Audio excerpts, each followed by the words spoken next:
I was always the smallest kid in school. I was always the one that was picked last in the sporting events. I was always scared to take my clothes off in the locker room because of how small I was. And that was part of the main reason why I actually stopped doing wrestling. Going into my freshman year of high school, I was a pretty damn good wrestler, but the lightest weight class was 106 pounds, and I was like 85 pounds. And also a little bit of tension between me and my dad. I went back to do gymnastics because pretty much my entire life I did wrestling and gymnastics. And then sixth grade, my Russian coach, who went to the Olympics back in the 90s, he was like, make a decision, wrestling, gymnastics. Because for those of you that don't know, gymnastics is like a full-time commitment. You're doing it 18 hours a week once you're on team and you go through the levels. So, and it's year round too.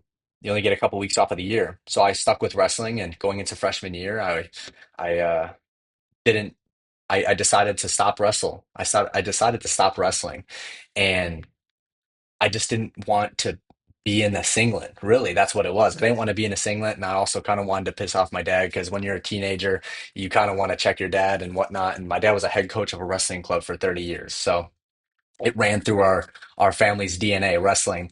But I was always the smallest one. I never wanted to be with a girl in high school because of how small I was. I was so insecure with just my size and everything.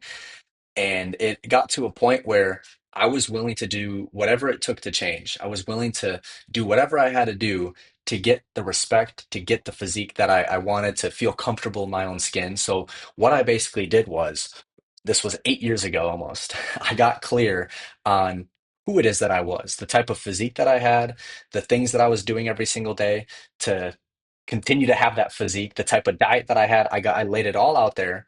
And then from there, I figured out the type of physique that I wanted to have, the type of respect that I wanted to have when I walked into a room, how I wanted my clothes, my outfits to look on me when I had that physique, that tailored outfit, that whole feeling, that everything about it. I've put that out there on the person that I wanted to become, the physique that I wanted to have. And then what I did from there was I reverse engineered the process. I asked myself these questions like, what did that person do to get that physique, to gain that respect, to feel comfortable in his own skin? What did he do? Also, I asked myself, what did he stop doing to get that? So that's just as important. You have to stop doing certain things, that you have to let go of certain things, which will then help you get what it is that you want.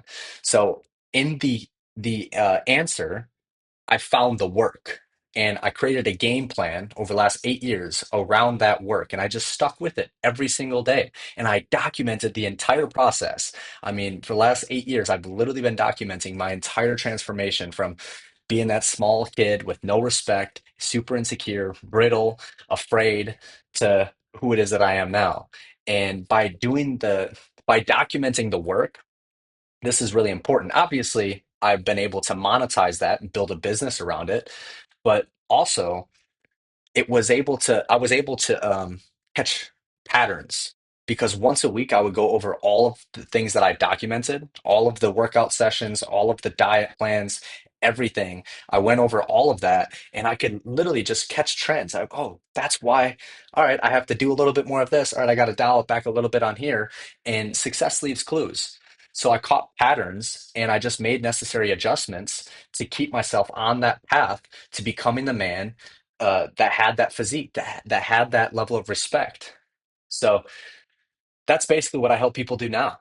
I help them figure out where they are, where they want to go, and I help them close that gap. I hold them accountable. They send me in the daily work, and then once a week we hop on a live call and we go over all of the material, and we're able to figure out where you're lacking, what we need to fix, and all of that. I mean, you're just catching, once again, patterns. So if you want my help, I'll leave my number below. You can shoot me a text. But yeah, I mean, I get how you feel right now. If you're that kid that I was, maybe you're 30 years old, 40 years old, and you're still super brittle and you feel weak on the inside. You have no muscle, and you when you walk into a room, you feel like no one respects you because of how you look. Or maybe you're on the complete opposite end of the spectrum. You're super overweight. That's the same. It's all relative.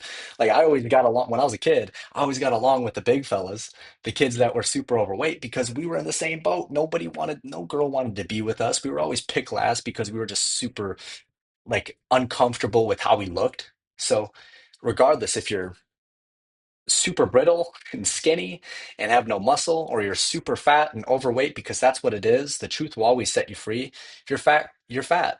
I mean, I can help you go from where it is that you are now to the type of physique to the type of respect that you want. I'll leave my number below. Shoot me a text.